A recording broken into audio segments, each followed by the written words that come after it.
گھر کو سنبھالنے میں، گھر کی صفائی ستھرائی میں، گھر گھریلو امور میں، یا خامن کی خوشنودی کے لیے بناؤ سنگھار کی کمی جو ہے، یہ بھی ایک بہت بڑے فتنے کو جنم دینے کا باعث ہے۔ اس کی وجہ یہ ہے کہ میڈیا اتنا فاسٹ ہے کہ نہ چاہتے ہوئے بھی مرد کی نظریں سینکڑوں خواتین کے اوپر پڑیں گی، اور سائن بورڈ پر جو عورت سج کر آئی ہے وہ تو آرٹیفیشل ہے، اس کی اوریجنل پرسنالٹی تو وہ نہیں ہے، وہ تو ایک بند سمر کے اپنے کیمرے کے سامنے آئی ہے، اور کیمرہ تو ویسے ہی 10 ٹائمز آپ کی بیوٹی کو اپ کر دیتا ہے۔ اس کے مقابلے میں اگر اس کی اپنی بیوی اپنے خامند کے لیے سجتی نہیں، سمرتی نہیں، صفائی ستھرائی کا خیال نہیں رکھتی ہے، اور اپنے روم کی، اپنی ڈیکوریشن کا خیال نہیں رکھتی ہے، جو بھی وسائل ہیں، تو خامند کا دل آہستہ آہستہ اس سے بدظن ہوتا ہے اور اس سے متنفر ہونے کا شکار بن جاتا ہے۔ اللہ کے نبی صلی اللہ علیہ وآلہ وسلم نے کیوں اس بات کی تلقین فرمائی ہے کہ اگر تم نے گھر جانا ہو تو گھر جانے سے پہلے گھر میں اطلاع دو کہ میں گھر آ رہا ہوں۔ نبی صلی اللہ علیہ وآلہ وسلم جب سفر پر جاتے تھے، آپ مدینہ شہر میں داخل ہونے سے پہلے باہر پڑاؤ کرتے تھے، اور ایک شخص کو بھیجتے تھے کہ جاؤ گھروں میں بتا دو کہ فلاں قافلہ جو سفر پہ گیا تھا وہ واپس آ گیا ہے۔ اس کی حکمت کیا تھی؟ اس کی حکمت یہ تھی کہ حالانکہ وہ بیوی ہوتی ہے نا، کوئی شکل بدل تو نہیں جاتی نا، لیکن اس کے باوجود اس کی حکمت یہ تھی کہ خامند اچانک اگر اپنے گھر میں جائے تو بیوی کو ایسی حالت، بکھرے بال اور مطلب لباس اچھا نہ ہو، صفائی ستھرائی نہ ہو، تو ایسی حالت میں اگر دیکھے گا تو اس کے دل میں بیوی کے لیے بدظن ہوگا، بدگمانی پیدا ہوگا، نفرت سی پیدا ہوگی، اس کو دوری پیدا ہوگی دل کے اندر بیوی کے لیے۔ لہذا اعلان کر دیا جاتا تھا کہ گھروں میں جا کر بتاؤ تاکہ خواتین اپنے خامدوں کے لیے سج دھج لیں۔ اب آپ بتائیں، اپنے گھروں کے ماحول کو جج کر کے یہ بات بتائیں، ہمارا ٹرینڈ یہ ہے کہ کسی دوسرے کی تقریب میں جانے کے لیے بیوی سجتی ہے، خامند کے لیے بیوی نہیں سجتی ہے۔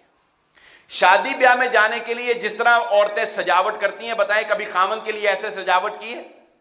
الا ماشاءاللہ۔ یعنی خامند کے لیے جو سجنے کا حق ہے، یہ کنسپٹ ہمارے عورتوں کے ذہنوں سے نکل گیا کہ اصل جس کے لیے میں نے فل تیار ہونا ہے، میک اپ کرنا ہے، جس کے لیے میں نے سج دھج کے سامنے آنا ہے، وہ کوئی شادی کی تقریب نہیں ہے، وہ کوئی فنکشن نہیں ہے، وہ مدر ڈے نہیں ہے اسکول کا، یا وہ کوئی شاپنگ مال نہیں ہے جس میں میں نے سج دھج کے جانا ہے۔ جس میں سج دھج کر جس کے سامنے میں نے پیش ہونا ہے، جس کا دل جیتنا ہے، وہ دراصل میرے گھر کا فرد، میرا خامد ہے۔ یہ ایک بہت بڑا المیہ ہمارے معاشرے کا کہ دوسروں کے لیے سجاوٹیں موجود ہیں، لیکن اپنے خامند کے لیے خواتین کے اندر سجنے دھجنے کا جو ٹرینڈ ہے، وہ سمجھتی ہے کوئی نہیں، یہ تو مطلب گھر کی کھیتی ہے، اس کے لیے خیر ہے۔ یہ تصور جو ہے، اس نے بھی خامندوں کے دلوں کے اندر ان سے دوری کو پیدا کر دیا ہے۔ ایک اور وجہ، وجوہات تو ہر ماحول کے اعتبار سے، ہر ایک کے معاشرے کے اعتبار سے جو ہے وہ فرق ہوں گی، لیکن ایک اور وجہ کیا ہے کہ ہمارا اپنی زبان کے اوپر اخلاقی اعتبار سے کنٹرول نہیں رہا ہے۔ خواتین کا بالخصوص میں کہوں گا، کیونکہ رسول اللہ صلی اللہ علیہ وآلہ وسلم نے خواتین کی جہنم میں کثرت جو بیان کی، اس کی وجہ آپ صلی اللہ علیہ وسلم نے یہی بیان فرمائی تھی کہ تم اپنے شوہروں کی نافرمان اور بہت زیادہ لان تان کرنے والی ہو۔ کیا ہوتا ہے، سارا دن جب خامند گھر سے باہر رہتا ہے تو جب وہ گھر آتا ہے تو اس کو کیا سننے کو ملتا ہے؟ بدگمانیاں،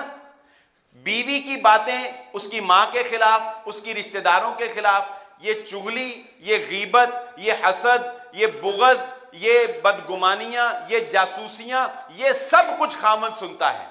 اور جب ساس کو موقع ملتا ہے تو وہ اس کی بیوی کی چغلیاں، اس کی بیوی کی غیبتیں، اس نے ایسے کیا، اس نے ویسے کیا، اس نے فلاں چیز خراب کر دی، اس کو فلاں سلیقہ نہیں ہے، وہ اٹھی اتنے بجتے ہے، وہ سوتی اتنے بجے، یہ خامند دو طرف سے سر سے سن رہا ہوتا ہے۔ لیکن خامند میں اتنی سینس نہیں ہوتی، اگر وہ صرف اتنا کہہ کے اس کو چپ کروا دے کہ بھائی یہ غیبت بن رہی ہے، چغلی بن رہی ہے، مجھ سے غیبتیں چغلیاں نہ کیا کرو۔ سننے والے بھی برابر کے مجرم ہیں، چلو وہ تو ناقصات العقل ہے، بیوی ہے، ساری دن کی ستی ہوتی ہے، اس نے آ کے اپنی بڑھاس نکالنی ہے، لیکن تم کیوں سنتے ہو؟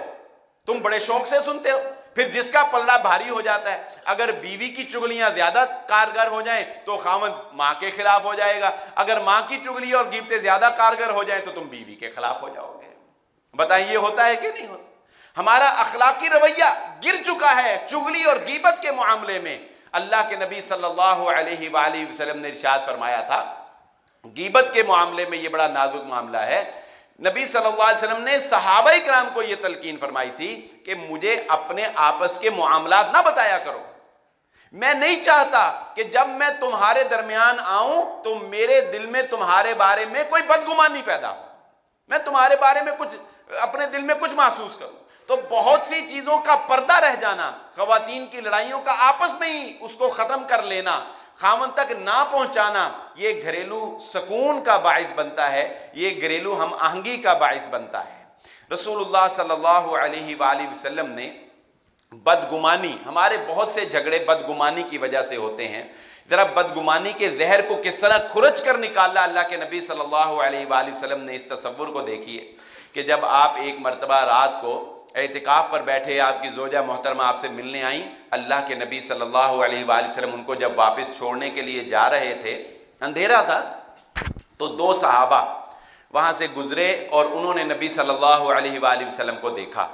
تو آپ صلی اللہ علیہ وآلہ وسلم نے اونچی آواز سے ان کو پکار کر کہا، یہ میرے ساتھ میری بیوی صفیہ ہے، یہ میرے ساتھ میری بیوی، کلیئر کر دیا، بات کو چھپا نہیں رہنے دیا۔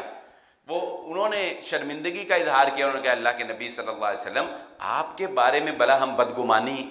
کوئی کر سکتے ہیں، ہم یہ سوچ بھی سکتے ہیں آپ کے بارے میں کوئی بدگمانی؟ اللہ کے نبی صلی اللہ علیہ وسلم نے فرمایا نہیں، بات یہ ہے کہ شیطان انسان کی رگوں میں خون کے دوڑنے کی طرح گردش کرتا ہے، میں نے یہ بات اس لیے کلیئر کر دی کہ تمہارے دل میں شیطان کو موقع ہی نہ ملے کہ وہ کوئی بدگمانی پیدا کر سکے۔ تو بسا اوقات بہت سے معاملات میں ساس بہو یا دیگر ان کی نیت وہ نہیں ہوتی، لیکن وہ چاہت سے، محبت سے، اپنے بیٹے کی الفت میں یا وہ اپنے خاوند کی الفت میں وہ کوئی معاملہ کرتی ہیں اور دوسرا فریق اسے بدگمانی کے بھینٹ چڑھا کر نفرت کو جنم دے دیتا ہے۔ ہمارے معاشرے میں آگے چلیے، تھوڑا سا آگے ایک سٹیپ اور لیتے ہیں، بچوں کے معاملے میں بھی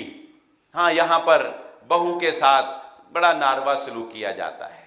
یہ ابھی تک یہ تصور بہت کوشش کرتے ہیں ہم کہ بیان کر کر کے لوگوں کے ذہنوں سے نکال دیں، لیکن یہ تصور ابھی تک نہیں نکلا۔ اگر اولاد نہ ہو تو اس کا ذمہ دار بہو کو ٹھہرایا جاتا ہے، ایسا ہوتا ہے کہ نہیں ہوتا؟ اگر اولاد نہ ہو تو مرد تو سال ہر سال اپنا ٹیسٹ ہی نہیں نہ کرواتا کہ نہیں میرے میں تو خرابی ہو ہی نہیں نہ سکتی،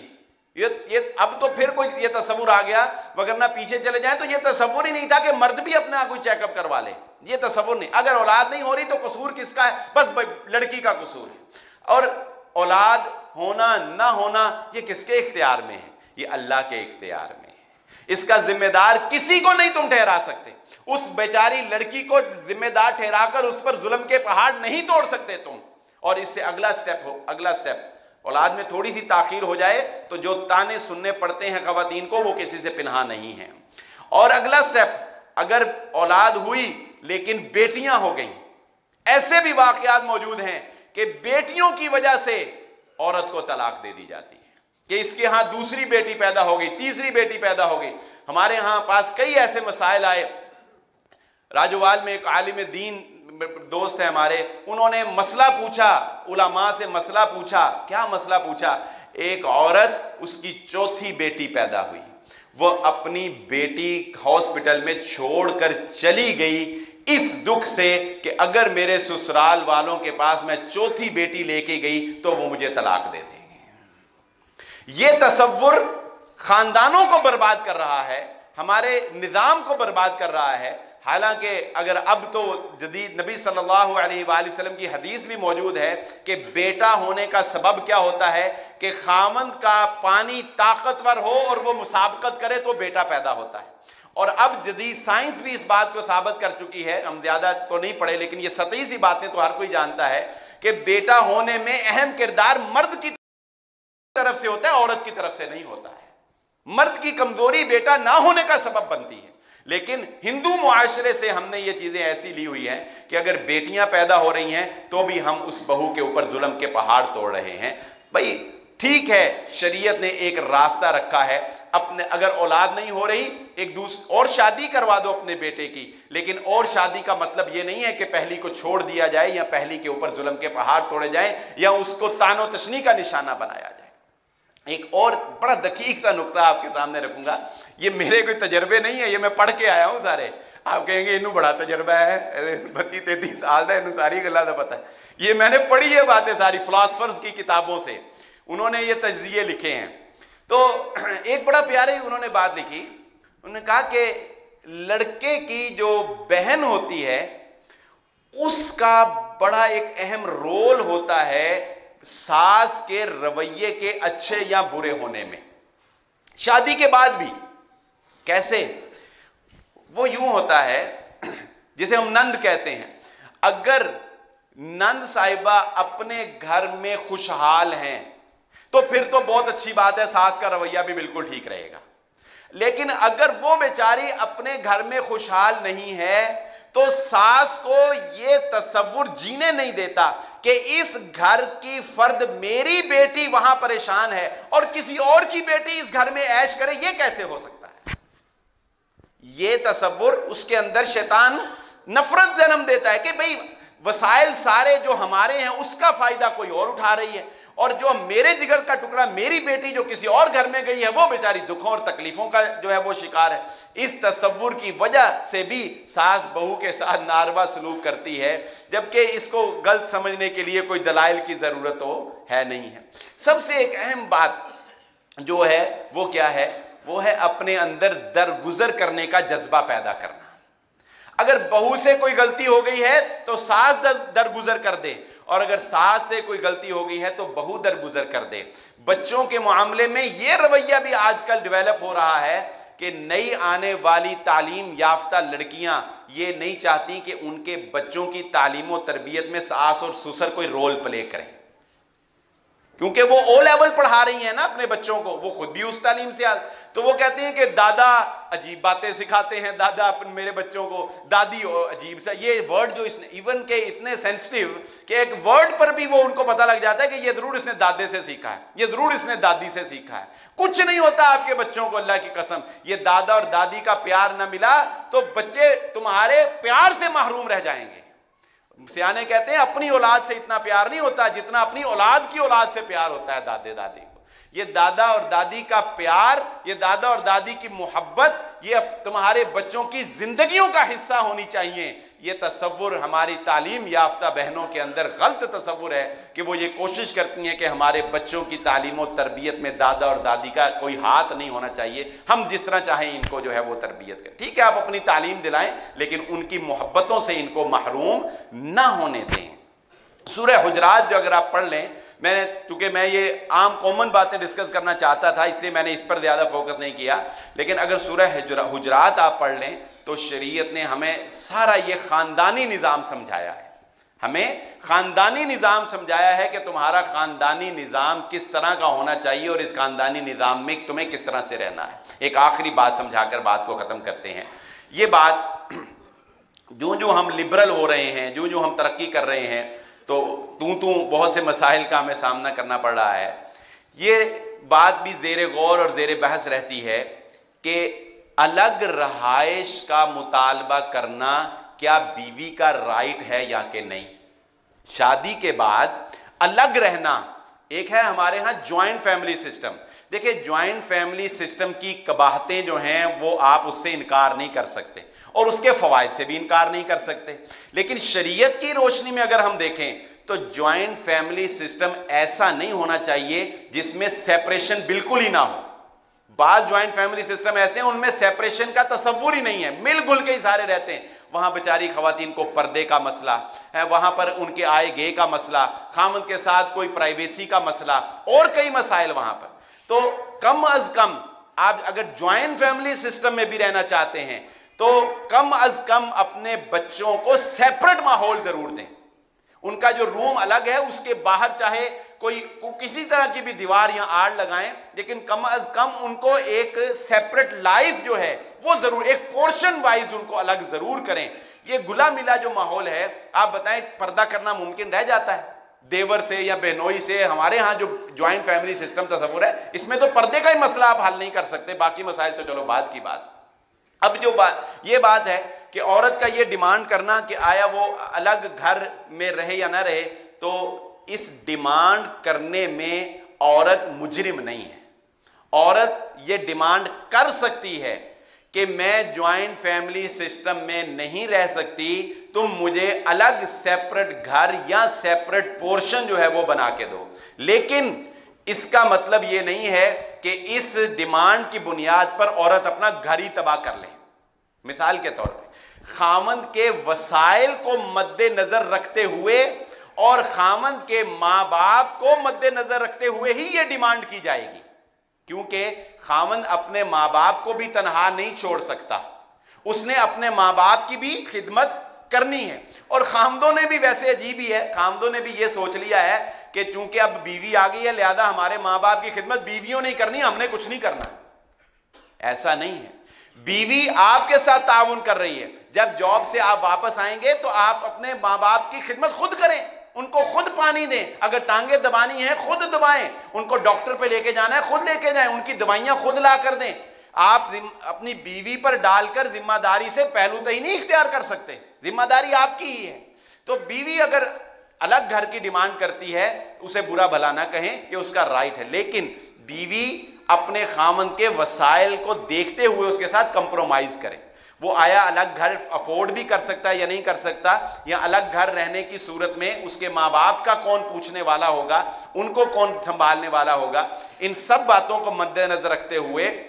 اگر وسائل موجود ہوں تو اپنے بچوں کو الگ گھر لے کر دینے میں یا الگ پورشن کرنے میں آپ پہلو تہی سے کام نہ لیں، یہ سکون کا ہی باعث بنتا ہے۔ عرب معاشرے میں اب نہیں، ہمیشہ سے ہی یہ ایک کلچر رہا ہے کہ ایک تو وہ شادیاں زیادہ کرتے ہیں،